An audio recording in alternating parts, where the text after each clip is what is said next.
Your favorite crab meat pizza has arrived, Mom. Enjoy to your heart's content. As my daughter-in-law places the plate before me, her kindness seems out of character. I can't help but question this abrupt shift. It strikes me that my eldest child and his wife might be orchestrating some scheme, using food as their tool.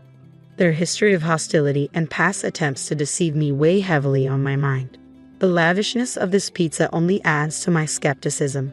Their sudden display of kindness feels more like a calculated move than genuine warmth. Trusting them blindly would be naive. It's clear they're plotting something. I refuse to be underestimated. I possess the capability to defend myself and reverse any situation if necessary. My name is Mary, a housewife in her 60s. Since my husband's passing years ago, I've lived alone. Initially, when my eldest child and their spouse proposed I move in with them, I declined. They were newlyweds, and I wanted them to relish that special phase. Nevertheless, they insisted on residing nearby out of concern for my well-being, a gesture for which I was genuinely appreciative. Their frequent visits, despite my reassurances that they needn't feel obligated, were a testament to their caring nature. My eldest child would often express worry, prompting me to relent and indulge their concern. Similarly, my daughter-in-law sought opportunities to foster a bond with me even when my eldest was occupied. I took pride in my child's choice of partner, believing her to be a person of integrity. However, I was oblivious to their ulterior motives at the time, a realization that now vexes me. Reflecting on those moments, I am irked by my own gullibility. Genuine kindness without hidden agendas is a rarity. I allowed myself to be swayed by their eloquent assurances, oblivious to the underlying truth. It wasn't until later that I uncovered their true intentions. One evening, they dropped by and ended up staying overnight, citing a lack of plans for the following day. Though I hesitated to encroach on their time as a couple, suggesting they return home since it was nearby, my daughter-in-law was insistent. "We're eager to strengthen our bond, so we'd like to stay," she asserted. Reluctantly, I acquiesced, offering them the guest room. This house, a creation of my late husband, holds many unused rooms since it's too large for just me. Despite its dustiness, my daughter-in-law graciously assisted in tidying up, showcasing her adeptness at housework and reinforcing my favorable opinion of her. In the quiet of night, I stirred, parched, and made my way to the kitchen. En route, I noticed the living room bathed in light. Intrigued, I peered in, finding them seated on the sofa engaged in conversation. Unable to resist the temptation, I surreptitiously listened in, inadvertently overhearing a dialogue between my eldest child and his wife. "I'm utterly drained," remarked the eldest child. "That old lady has us toiling like slaves, don't you agree?" "Just endure a little longer," the wife countered. "Once we secure Mom's inheritance, we're free. If her husband hadn't been a CEO, we wouldn't be in this predicament. It's astounding how easily she's deceived just because we're cordial to her. Mom's always been emotionally fragile. She'll likely bestow the inheritance upon us." I was dumbfounded by what I overheard. If their words held truth, then their kindness was merely a facade to lay claim to my late husband's estate. Had all their previous gestures been insincere? Every word they uttered to me were family bound to support each other, or so I thought. Why this fixation on the inheritance? I couldn't discern any financial troubles on his part, but perhaps he's entangled in dire straits unbeknownst to me. What drives them to such lengths for an inheritance? Is it solely for monetary gain? The behavior of the couple left me pondering, perplexed by their motives. I resolved to confront them about their recent conduct. Through inquiries within the neighborhood and among acquaintances, a startling revelation surfaced. Both of them were deeply entrenched in gambling, having accumulated an overwhelming debt far beyond their means to repay through conventional employment. It dawned on me why they were so desperate for the inheritance. My late husband had bequeathed a substantial portion to our eldest child, albeit less than what I received, yet still a sizable sum. They had recklessly squandered it, plunging into insurmountable debt. Their kindness, it seemed, was merely a guise to secure the inheritance from me. Following this discovery, I grew wary of their intentions. "Do you require any assistance, Mom? We're here to lend a hand," my daughter-in-law inquired, her words ringing hollow in light of the unsettling truth. "Your favorite crab meat pizza is here," my daughter-in-law announced cheerfully as she placed the plate before me. "Mom, eat as much as you want." Her sudden kindness struck me as odd. I couldn't help but question this abrupt change. Suspicions gnawed at me. It seemed my eldest child and his wife were orchestrating something, perhaps using food as a guise. They had a history of hostility and deceptive acts, so their newfound warmth raised red flags. It was clear to me that something wasn't right with this extravagant pizza. Their niceness felt contrived, and I couldn't shake the feeling that they were up to something. I refused to be underestimated. Despite being a housewife in my 60s, living alone since my husband's passing, I was not without my own strength. When my husband died, my eldest child and their spouse had offered for me to move in with them. However, I declined, wanting them to cherish their newlywed bliss. Yet they insisted on living nearby out of concern for me, a gesture I initially appreciated. Their frequent visits, despite my reassurances that they needn't feel obligated, only fueled my suspicions. But it wasn't until one fateful night that my doubts were confirmed. They stayed over, claiming they had no plans for the next day. I suggested they return home since it was close by, but my daughter-in-law insisted they stay to deepen our relationship. Reluctantly, I agreed, offering them the guest room. In the dead of night, I caught them conversing in the living room. What I overheard shattered any remaining trust I had in them. They spoke callously about me, about their plans to secure my late husband's inheritance. They had squandered their own fortune on gambling debts, leaving them desperate for money. Their kindness towards me was a ruse, a means to an end. From that moment on, I kept my guard up. When my daughter-in-law extended hollow offers of help, I politely declined, wary of their true intentions. Their subsequent attempt to confront me about a supposed new love interest only reinforced my skepticism.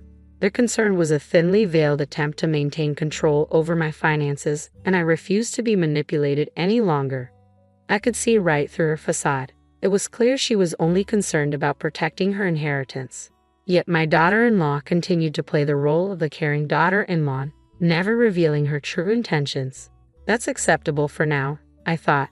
The true nature of my eldest child and their spouse will be revealed in due time. All witness their true selves when the moment is right. And that moment arrived sooner than anticipated.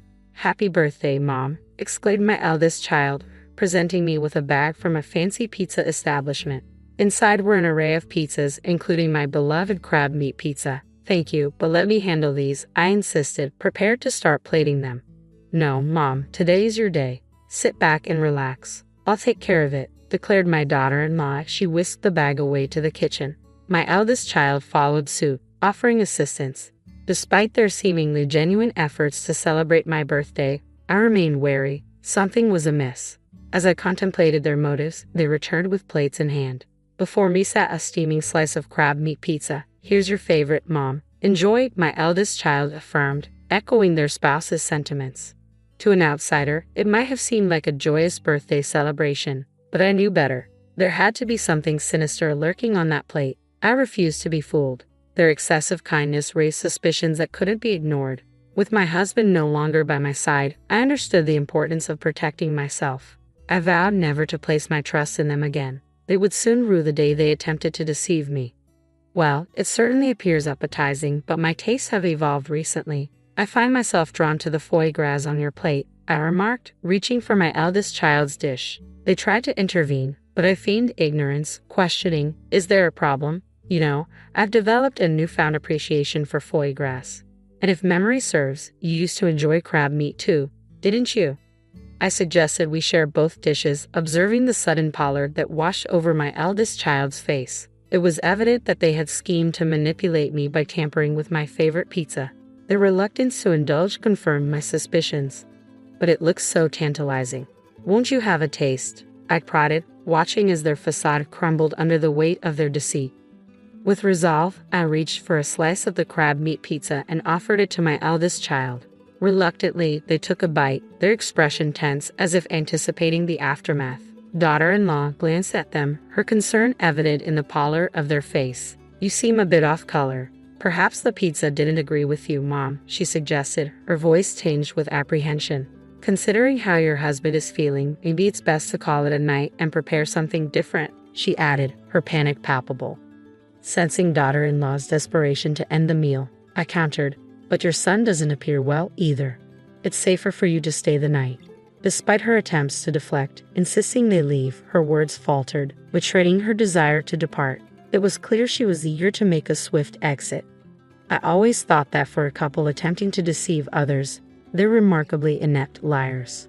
They unravel at the slightest hint of unpredictability. I mused to myself as I observed my eldest child. Suddenly, something peculiar occurred. After a few moments, with a resounding thud, they collapsed to the ground. As I approached, I realized they were deeply asleep, likely drugged with a sleeping pill. Oh, couldn't keep your eyes open, could you? Must have been exhausted, I remarked, tilting my head in feigned innocence. Daughter-in-law's frustration boiled over. Enough.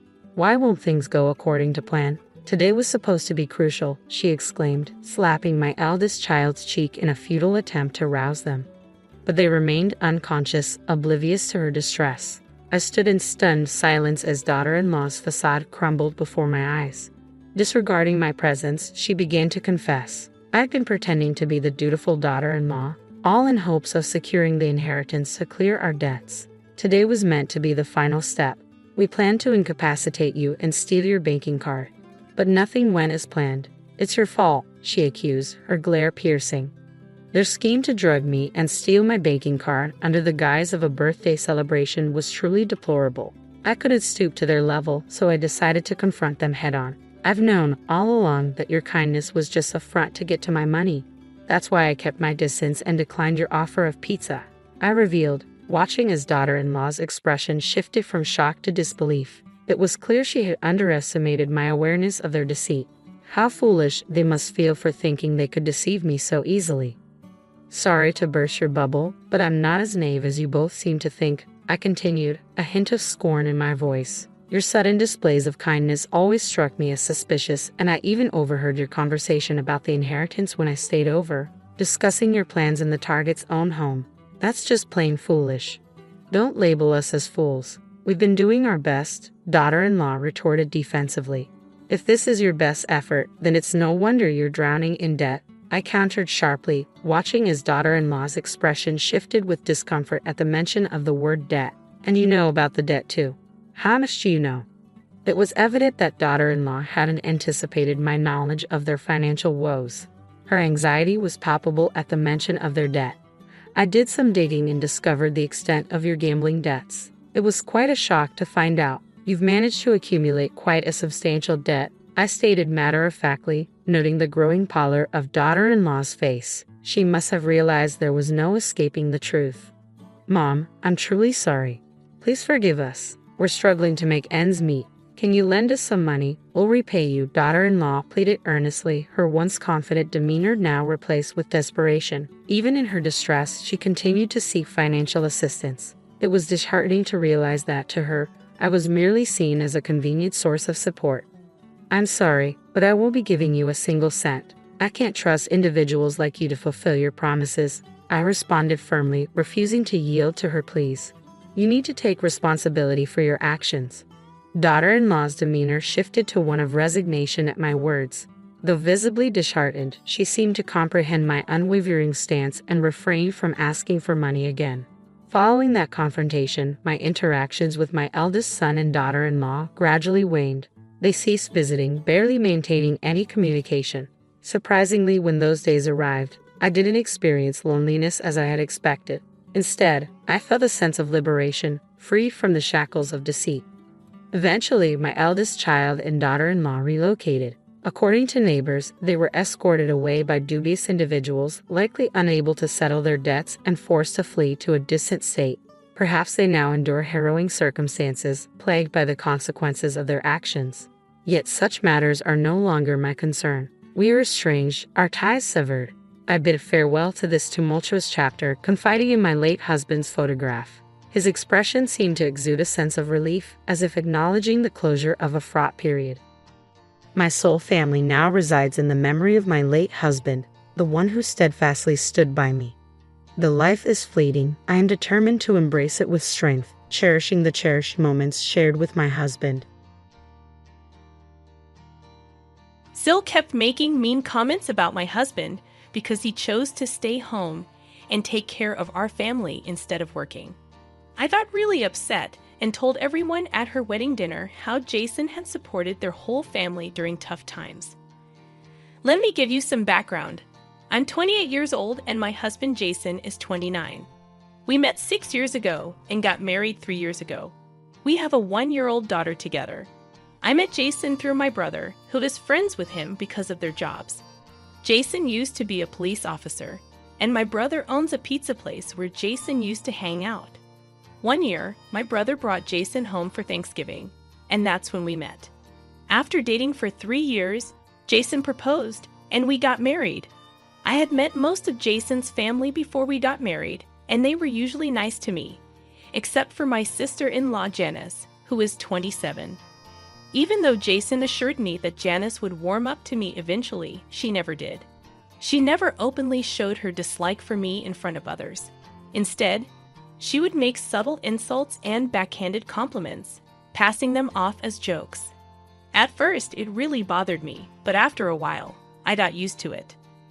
I got used to ignoring Syl's mean comments because I didn't want to give her the satisfaction of seeing me upset. She never said anything rude when my husband Jason was around, probably because she didn't want to upset him. Jason knew about the tension between his sister and me and made sure I wasn't alone with her during family visits.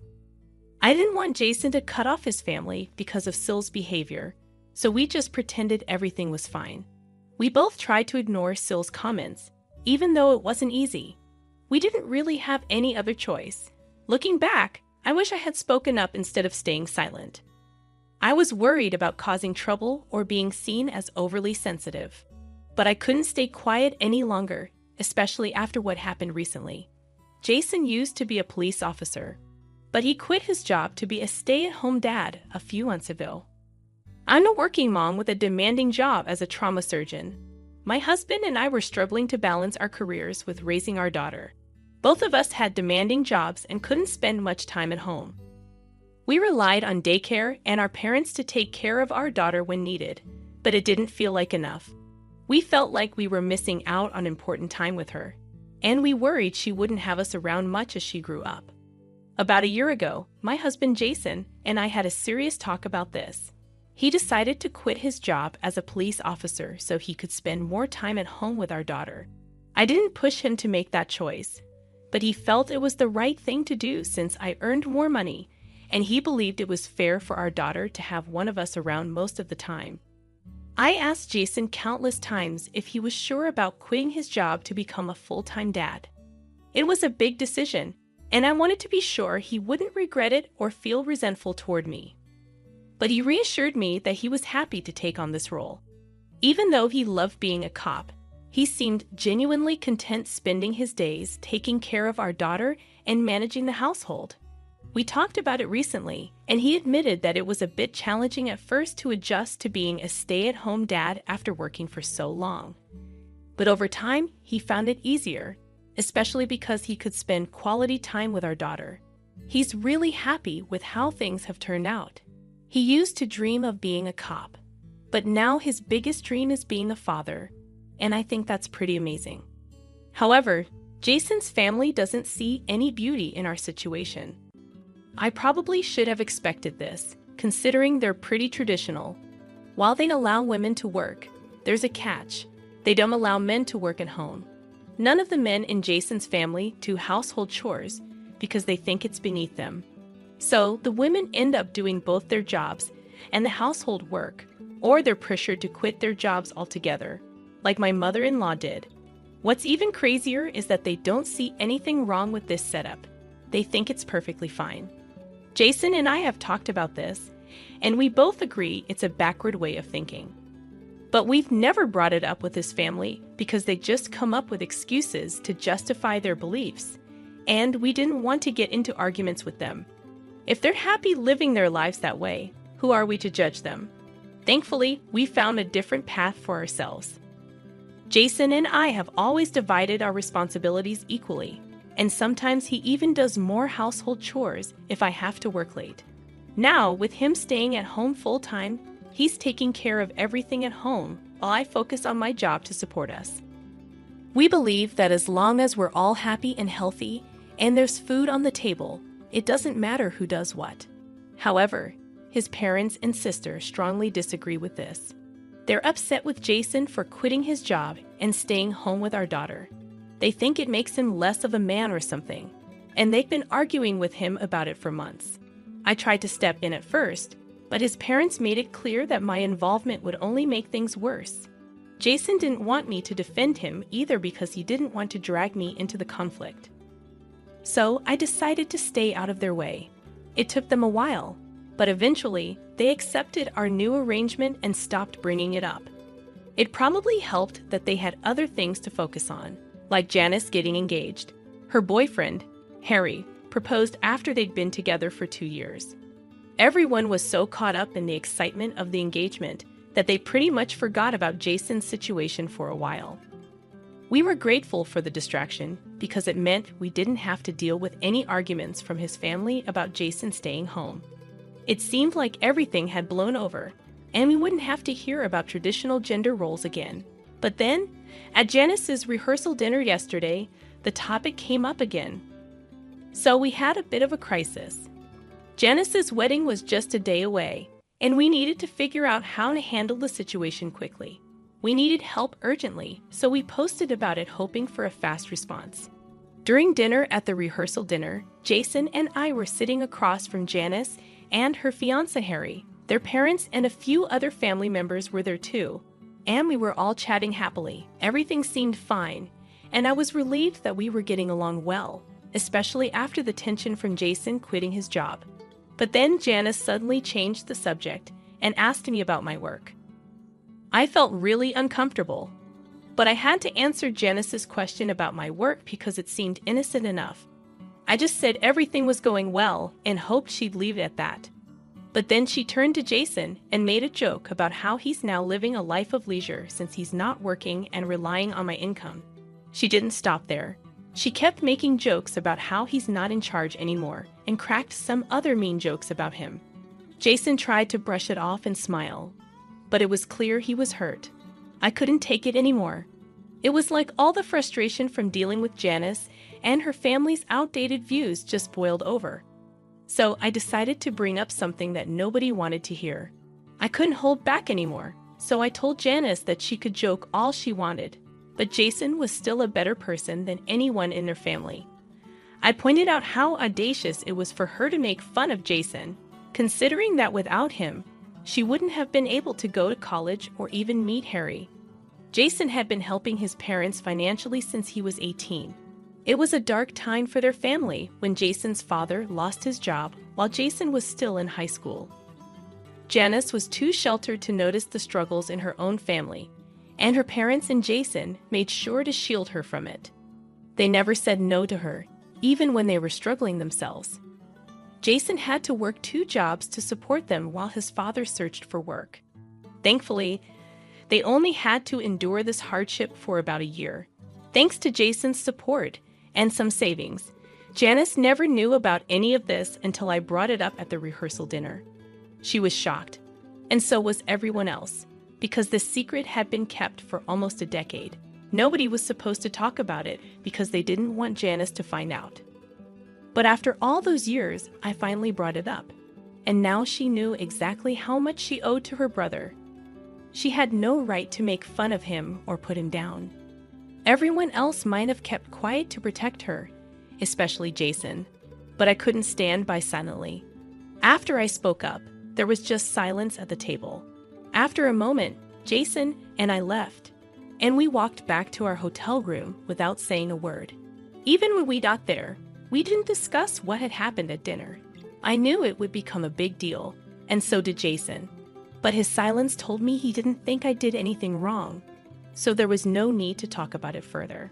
The next morning, when I woke up to the sound of knocking on our door, and it was Jason's parents. They wanted to talk to me right away.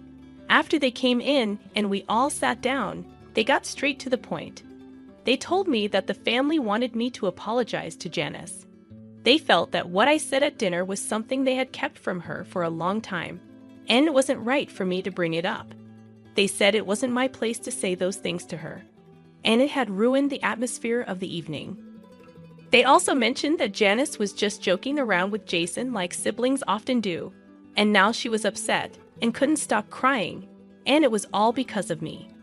I realized I had no justification for getting so defensive and revealing such a big secret, knowing the impact it would have on their family. Janice was feeling incredibly guilty and kept apologizing to her parents, realizing she had been a burden on them without even realizing it. Her parents explained that she was having a total breakdown, which is exactly why they never wanted her to know the truth about their past struggles. They believed she was emotionally fragile and wouldn't be able to handle it, and her reactions seemed to confirm their fears.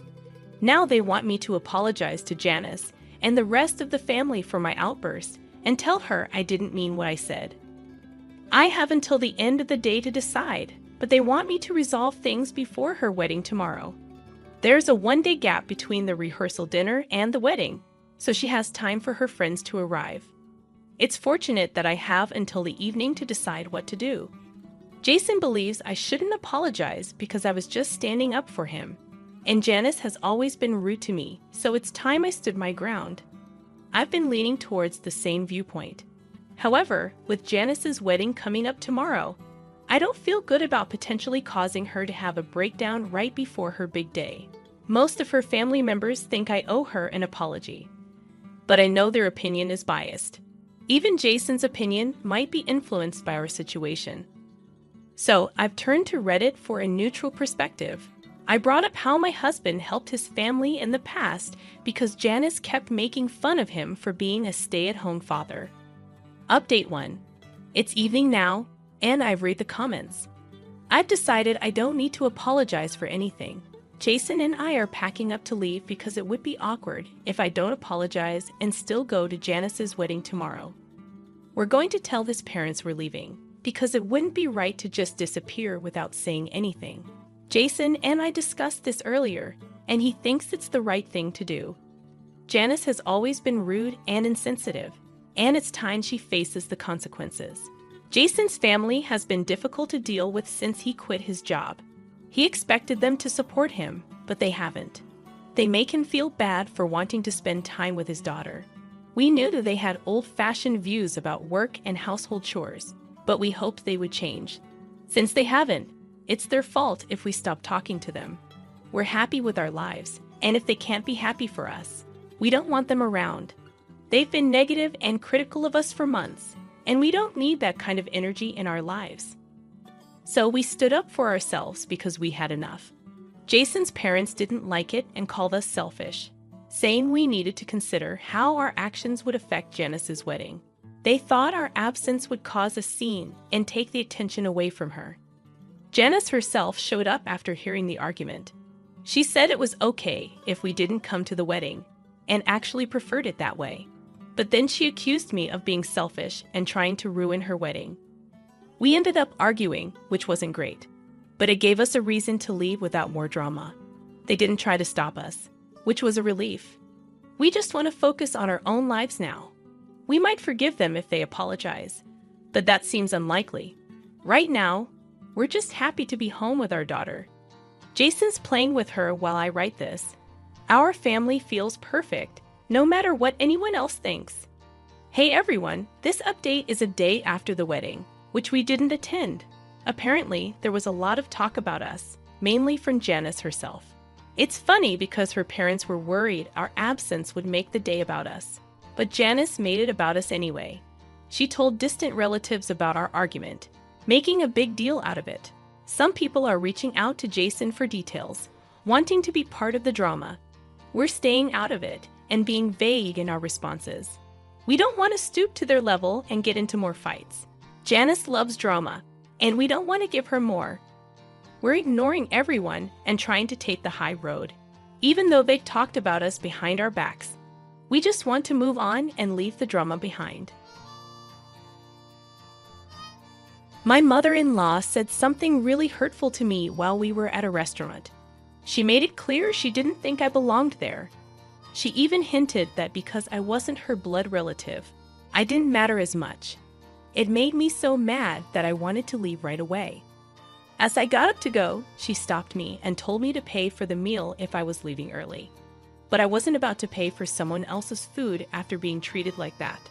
I stood my ground and refused. My name is Maya, and I work in an office. My husband Terrell and I are happy together, except for one big problem, his mom. She's always criticizing me and meddling in our lives. Even when I tell Terrell about it, he doesn't see the problem.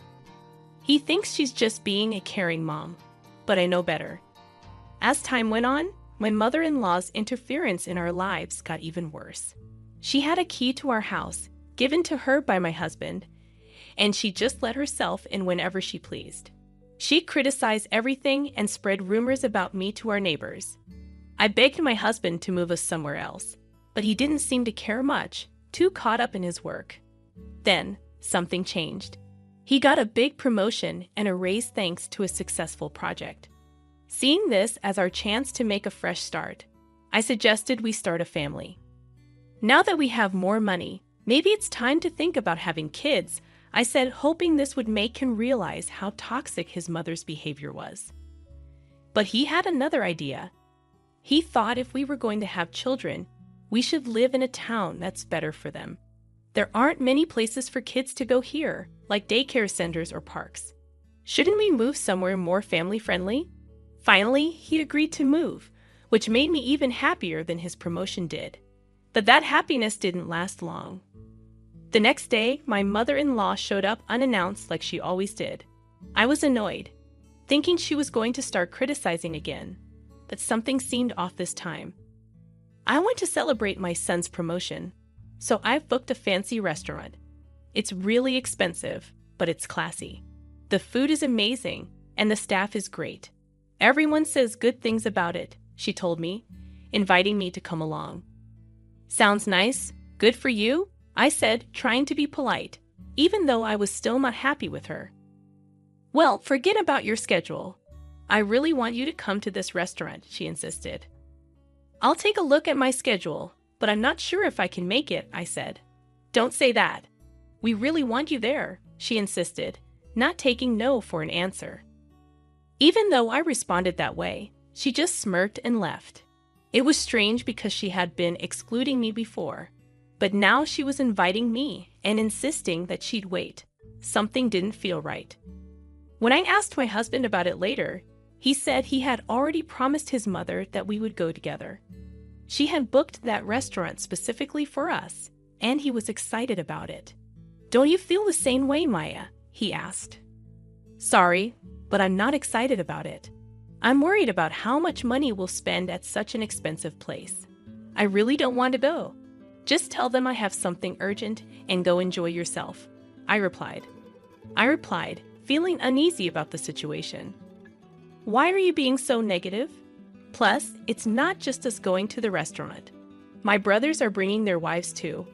It wouldn't look good if you weren't there with the whole family, my husband insisted, excited about going to a fancy restaurant for the first time. Even though I didn't want to go, I felt like I had to. My husband wasn't listening to me anymore. If he trusted my mother-in-law more than me, I decided to secretly record her behavior with a voice recorder I bought online. I had a feeling she would continue her harassment at the celebration. I planned to record it and play it for my husband later. If he still didn't believe me, I was ready to consider divorce. Making that decision made me feel a little better. Still, the day we were supposed to meet my mother-in-law at the restaurant felt really gloomy, and I couldn't stop sighing. I barely knew my husband's brothers, having only met them at the wedding, and I hadn't really talked to their wives beyond saying hello. When we got to the restaurant, the waiter led us to a big room where my mother-in-law, my husband's other brother and his wife, and the third brother and his wife were already sitting. There was one empty seat at the table. My husband looked confused. Did the waiter make a mistake with the seats? He wondered out loud. I'll go ask. Everyone, go ahead and start eating, he said, leaving the room. As soon as he left, my mother-in-law stood up, her face looking mean. There's no seat for you. Why would I invite a stranger who just married my son to a family celebration? She said, sounding really rude. So you have a choice. Prove you really want to be part of this family or leave and never come back. Decide now. I'm leaving, I said right away. My mother-in-law looked surprised for a moment. Did she really think I'd beg her to accept me as family after this? No way. Listen to me carefully. If you foot the entire bill for everyone here, I'll acknowledge you as Terrell's wife. I understand you must be feeling frustrated being treated like an outsider, so pay up and become part of the family, she demanded. I already told you I'm leaving. Why should I cover the expenses for someone else's family gathering? I shot back, turning away from her. My mother-in-law banged her hand on the table and yelled, "Can't you see? I'm offering you a chance to be part of the family. Are you really okay with remaining a stranger? Pay up." No, I'm perfectly fine being seen as a stranger. And since I'm not family, I won't be paying for your meal. Goodbye, mother-in-law, I said firmly, and I walked out. She tried to catch up to me, but by the time she reached the entrance of the room, I was already at the exit of the restaurant. When I got home, planning to email my husband about what happened, he surprisingly returned within just 10 minutes. The waiter confirmed that there was no mistake with the reservation, and my mom was causing a scene, he explained. It seemed like my decision to stand up for myself had inspired the wives of my husband's brothers as well. They had been enduring my mother-in-law's mistreatment silently, but seeing me speak up gave them the courage to do the same. In a bold move, both of them left the restaurant, and our husbands, the eldest and third sons, hurriedly followed them. I was prepared for my mother-in-law's backlash, and sure enough, within 3 hours, the phone started ringing nonstop. It was so disruptive that I eventually blocked her calls. However, one call managed to get through from an unknown number. "Hello, sorry for calling so late. Is this Maya's mobile phone?" The man on the other end introduced himself as a police officer from the nearby police station. He informed me that after everyone left, my mother-in-law tried to eat what she could and then attempted to make me pay the bill. However, the restaurant staff, already unhappy with her behavior earlier, refused her request. They thought I wouldn't come back to pay after leaving upset. Ignoring her calls, my mother-in-law was advised to pay by card. But she didn't have one and didn't bring enough cash to cover everyone's meals. Desperate, she tried reaching out to other family members to help cover the costs, but no one responded. Frustrated and angry, she started yelling and blamed me entirely for the situation. Her anger got worse, and she ended up breaking expensive vases and flower pots in the restaurant. This caused the restaurant to call the police. The officers managed to calm my mother-in-law down, but she refused to admit any fault. The restaurant didn't get paid, and they had a difficult customer on their hands. They asked the police to escort her home. Feeling guilty for ignoring a call from the police, my husband and I reluctantly went back to the restaurant. When we arrived, the police were trying to calm my mother-in-law down.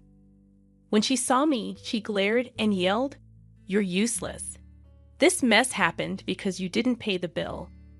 It's only natural to help your mother, isn't it? Pay up now." I was completely shocked when my mother-in-law said something almost threatening, even with the police around. They had already made it clear that if no one took her home, they would either drive her to her in-laws' house in a patrol car or arrest her for leaving without paying. "Please take her away, arrest her, or do whatever you need to do. Just make her take responsibility," I said firmly, my voice firm and determined. My mother-in-law looked shocked at my words. "How could you say something so heartless? I can't believe it. Just pay the bill. It's bad luck to have a family member arrested," she pleaded. "I don't care. I'm not family, and I don't want to be associated with someone who's acting irrationally and causing a disturbance," I replied firmly, trying to leave the restaurant and leave the situation for the police to handle. However, my husband, who had stayed quiet until now, gave me a stern look. "I understand that what happened to Maya was awful, but is it really serious enough to warrant arrest?" he asked, defending his mother. "You're missing the point. She's in trouble with the police because she tried to leave without paying and caused a scene. It has nothing to do with me. Or are you suggesting that I should be responsible for paying for 6 people's meals, even though I didn't eat?" I countered. My husband fell silent, but walked past me towards the police and the restaurant staff. I knew what he was planning to do. Expecting his actions, I called out to him as he walked away. "If you're going to pay for her meal and compensate them, we're getting divorced. Think about that. My husband didn't say anything in response to my words and silently took out his wallet. Feeling hurt and betrayed, I left the restaurant and walked back home along the familiar road. I began packing my essential belongings, getting ready to leave. Just before the day changed, my husband finally returned. Mom's not getting arrested. It seems she was really in the wrong. But the restaurant said they'd forgive her if I compensated them and promised she'd never come back. I didn't have nearly enough money, so I had my brothers come and help. "Oh, I'm so tired," he explained, his voice sounding exhausted. He kept talking about what happened after I left, seeming irritated by my lack of response. Then he noticed my packed bags and approached me. "Hey, what's with these bags?" he asked, looking confused. "I'm getting ready to leave because we're getting divorced. I told you that if you sided with her, we get divorced. You can't say you didn't hear me, neither can you," I replied firmly. My husband looked down at me, his eyes filled with astonishment. Then he lifted his gaze and began to shout, "What's happening? You've been acting so strange today. I understand that Mom did something terrible, but why do we have to get divorced? I've told you I'm being mistreated, asked, and even with evidence and others backing me up, you still choose your almost arrested mother over me. Isn't it weird that I want to divorce someone who acts like that? I've had enough." He kept saying things, but I didn't really listen. I focused on leaving the house and getting ready for the divorce. The next morning, I went straight to get the divorce papers. When I signed and handed them to my husband, he made a scene about not wanting to divorce. But when I mentioned getting a lawyer involved, he reluctantly signed, and I sent the papers off right away. Finally, I was free to be on my own again. Later on, my husband moved out and went to live with his parents. Turns out, he relied on me a lot for housework, so he couldn't manage it alone. The house soon became a mess. Not liking the untidy environment, he ended the apartment lease and went back to his parents' house. In addition, the eldest and third sons experienced similar outcomes. On the day my husband called them to help with the compensation, they each had arguments with their wives. The wives refused to pay for something that was their mother's fault, but the brothers decided to use their savings to assist their mother without consulting their wives. This led to heated arguments and cooled feelings of love, resulting in discussions of divorce. Both brothers ended up returning to their parents' homes and refusing to do any housework. Ultimately, my mother-in-law and her 3 immature sons also moved back to their parents' house. This situation became a source of gossip among the neighbors, who spread rumors that the wives had abandoned all 3 brothers. Mother-in-law dismissed these rumors, defending her sons and blaming their wives for their troubles. Upon hearing the story, my husband nodded smugly, convinced that divorcing them was the right decision. However, my relationship with the neighbors remained good, and they didn't believe the rumors. They knew about my mother-in-law's unpleasant personality and kept their distance, quietly amused by her antics. As time went on, my mother-in-law gained a reputation as a failed parent who couldn't raise her sons properly. Meanwhile, my ex-husbands earned the label of mama's boys in the neighborhood for siding with their mother instead of standing up for their wives. Despite their persistent attempts to contact me, I changed all my contact details and moved to a new house. They couldn't find us, and they spent their days constantly complaining. Since cutting ties with my mother-in-law and the others, my life has become much more enjoyable. Being free from the stress of dealing with her is a huge relief, and making new friends has been wonderful. During the divorce process, I bonded with the ex-wives of my ex-husband's brothers over our shared frustrations with my mother-in-law. Now, we often go out for meals and enjoy shopping together on weekends. I even find myself grateful to my ex-husband for introducing me to such wonderful friends. In 2 days, we're all planning to visit a new cafe. We can finally do what we want, and it feels incredibly liberating. I want to lead my own life without getting caught up in toxic relationships, and I'm genuinely thankful for the friendships I've found. I believe I would still be feeling lonely if it weren't for them. I'm truly grateful, and I hope these friendships last a lifetime. This house is mine now, Mom. You can't come in anymore. Your key won't work, so you might as well throw it away." My daughter laughed when she saw me holding the key. My things were piled up by the door. I didn't understand why my daughter was treating me like this, especially when I was still sad about my husband's death. I felt lost and confused. "My name is Susan, and I'm 60 years old. My husband died recently after being sick for a long time. Many people came to his funeral and shared memories of him. We said goodbye to him with smiles instead of tears, just like he would have wanted. But even with all the support, I still felt very sad. We have a daughter named Emily. She got married and moved far away. And we haven't seen her much lately, even during holidays. She left quickly after briefly coming to her father's funeral. Before Emily got married, she was very close to us. She always said she couldn't stand the idea of living far away from us, even though we encouraged her to live independently after finding a job. She believed that meals tasted better when the family ate together. I usually came home late from work, so we made sure to have meals together on my days off. Maybe Emily said this to cheer up her father, who was getting weaker because of his illness. We were really happy and thankful for Emily's thoughtfulness. Then, Emily suddenly told us she was getting married and quickly got the marriage paperwork done. After that, she left our house in a rush. We were confused by her sudden decision. We only met her partner once and had a brief conversation with them. It seemed like they truly loved each other, and we only wished for Emily's happiness without interfering in their relationship.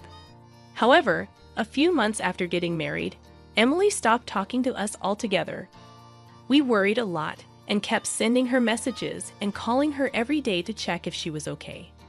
But she didn't reply to any of our messages or calls. Finally, when she did answer, she sounded annoyed and told us to stop bothering her. She even joked about only talking to us if we sent her money. During the day, she sounded like she was drunk and slurred her words. My husband heard all of this and just sighed deeply. Emily's behavior seemed to be influenced by her husband, Ole. After that, my husband never brought up Emily again. Some years later, Emily shamelessly asked us for money because she was having financial problems. That was the last time she and her father saw each other. Over the years, my husband and I made many memories together. We traveled and picked up new hobbies whenever he was well enough. Eventually, my husband passed away. When I came back home from his funeral, I was shocked to see movers directed by Emily piling up my belongings outside. She told them to just stack everything in a corner. When she saw me, she said, "Well, Mom, this isn't your home anymore. I've packed up your things. You'll have to find somewhere else to live before it starts raining and everything gets wet." "Emily, why are you doing this? What's going on? Please, tell me what's happening." I was just so confused, not understanding anything. "What's there to explain? You already know, don't you? This house is supposed to go to Emily after me. Don't act like you don't get it." Emily said this, and then a big man stepped out from behind her. It was because of him that Emily changed. His name is Ali, and he's Emily's husband. Meeting him changed Emily completely. We were introduced to him as a regular guy who worked at a company. But later we found out he was involved in shady business stuff. When we learned about this, we couldn't understand how our honest Emily ended up with someone like Ali, and we were really worried.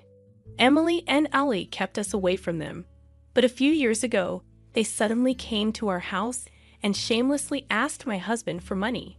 It shook me deeply, but my husband stayed calm and mentioned a will that even I didn't know about back then. It clearly said that this house would go to Emily and everything else to me. Now that Dad has passed away, the house belongs to Emily, so outsiders should leave quickly. You have no right to live here. Don't pretend you've forgotten. Ali kicked my things aside and sneered, "But you can't just show up here all of a sudden." Seeing my stuff piled outside, I didn't know what to do. I felt completely lost. Now, Ole, don't be so harsh. Mom shouldn't stay here, but we're still family, right?" Emily said this as she came closer to me while I held onto the key. "Don't be so sad. You'll always be my mom. You can use this key to come to the house anytime. Don't feel too down." Then she took the key from my hand and threw it as far as she could. "What's the matter with you? The key flew through the air and disappeared. I was shocked by Emily's unexpected action. Turning back to her, I said, "I'm sorry about that." Upon closer inspection, I realized that the key was already useless. I forgot we changed the locks earlier. There was no point in you holding onto it, so I threw it away for you. Don't act like I've done something terrible. It's not that big of a deal. Emily and Ole looked at me in disbelief and burst into laughter. Emily's face, now completely different from before she got married, showed that she would do anything for her own benefit. I felt tears starting to form. Then I remembered my husband's gentle smile, as if he was telling me to stay strong. "Emily, I understand what you're trying to say, but you're getting the wrong idea. This isn't the right place to talk. Let's go inside." I urged Emily and Ole to come inside, but they resisted. "We're still moving in, and don't act like you're in charge, telling us where to talk. This isn't your house anymore. You need our permission to come in." Ali snapped back. Faced with Ali's rudeness, I insisted, "We need to discuss this house. It's not yours yet." "I'm just about to explain," Emily interrupted. "I've called someone who can explain it clearly, and he'll be here soon. Let's go inside and have some tea. If you keep refusing, I'll call the police. Don't make me say it again. This house doesn't belong to Emily. If you understand, come inside quickly. If you try anything, I'll be the one calling the police," I said firmly, unsettling them a bit. "Well, it might be the last time we listen to an old woman's nonsense. You're getting old anyway. We'll hear you out this time. But if you talk nonsense, you'll have to pay for wasting our time," Ali threatened, sitting on the sofa with his legs crossed. Emily gave me a similar glare. It seemed like they had threatened people like this before to get what they wanted. This made me feel sad. Soon, the doorbell rang, and I let a man into the living room. He was the lawyer who had been there when my husband shared the details of the will. "You're the lawyer from before, right? What are you trying to say?" "We've seen the will that says this house goes to Emily, and Dad said so." "That's the truth, isn't it?" Ali argued. "As I mentioned earlier, there was a misunderstanding before.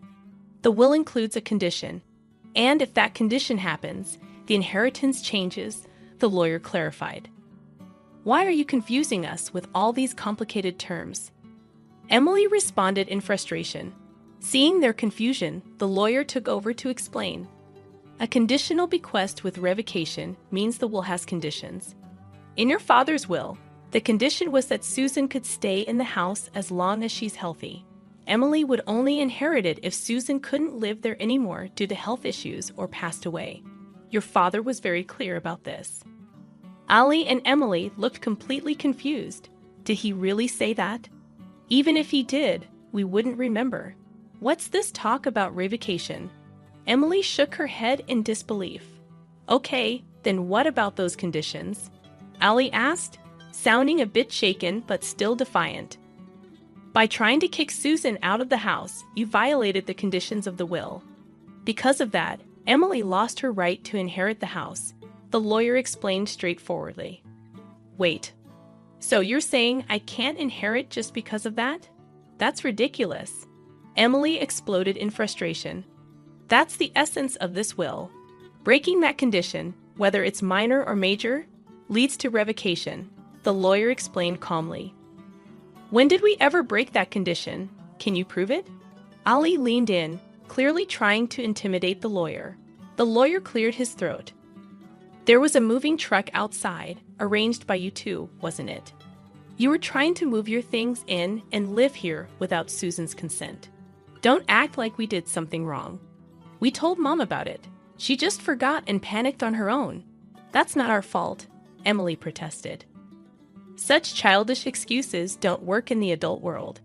Not only did you move in without permission, but you also threw my belongings outside, telling me to leave quickly," the lawyer replied sternly. "I never said that. You're the one lying. I can't believe my own mother would make up such accusations. If you keep this up, I'll sue you. Do you want that? Being sued by your own daughter is the last thing you want, right?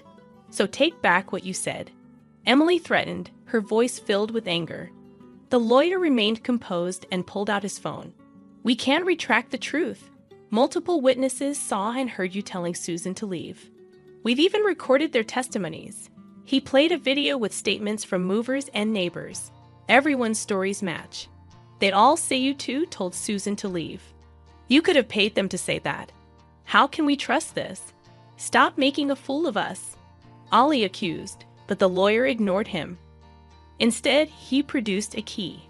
Emily, you took the key from Susan and threw it away, which was witnessed by many. I found this key exactly where it was described to be. Changing the locks means Susan can't enter or live here, breaking the condition that she can stay as long as she's healthy. So you violated the terms of the inheritance. Don't spout whatever you want. If I get serious, I can ensure a lawyer like you never works again. Despite Allie's loud threats, the lawyer remained calm and continued. Therefore, this house will never belong to Emily, and you have no right to live here. Now please remove your belongings and return Susan's immediately. If you delay or try to stay, we'll report a breaking and entering crime to the police. You have 2 hours. Begin now. The lawyer clapped his hands sharply and checked the time on his wristwatch. Police, you say? Such nonsense won't intimidate me, Allie blustered, but the lawyer countered. I'm a professional.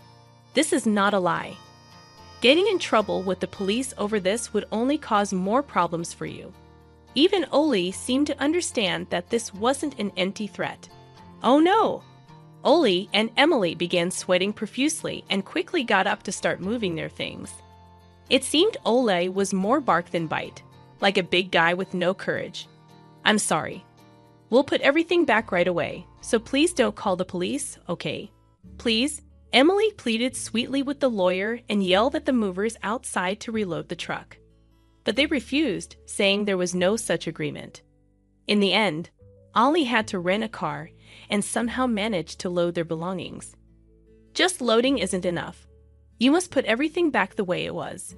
If Susan's belongings are damaged or dirty, clean them up. Any damage, and we'll report property damage and seek compensation, the lawyer reiterated, pushing Ollie and Emily to restore everything within 2 hours after loading their belongings. After loading their belongings, Emily tearfully asked Ollie, "Now that we've packed up, what do we do?" "How should I know? It's because of your dad's strange will," Emily sharply retorted, blaming Ollie for not paying attention to the will properly. Despite their argument, they drove off, leaving the scene. I thanked the lawyer profusely and returned to my home filled with memories of my husband, feeling relieved. Later, I heard that Ollie and Emily had caused trouble in their previous town and moved to our house, almost like a secret escape. They had targeted me for inheritance money, but now they were gone. Emily, staying with Ollie, seemed destined for a life of repeating mistakes. It pained me, but it was the path Emily chose. If they ever regretted their actions and wanted to live honorably, I'd be willing to help. My husband had mentioned something like this. For now, I'll enjoy my time in our shared house, perhaps even trying skydiving, something my husband had wanted to do. Looking up at the stars in the night sky, I felt my husband encouraging me, and I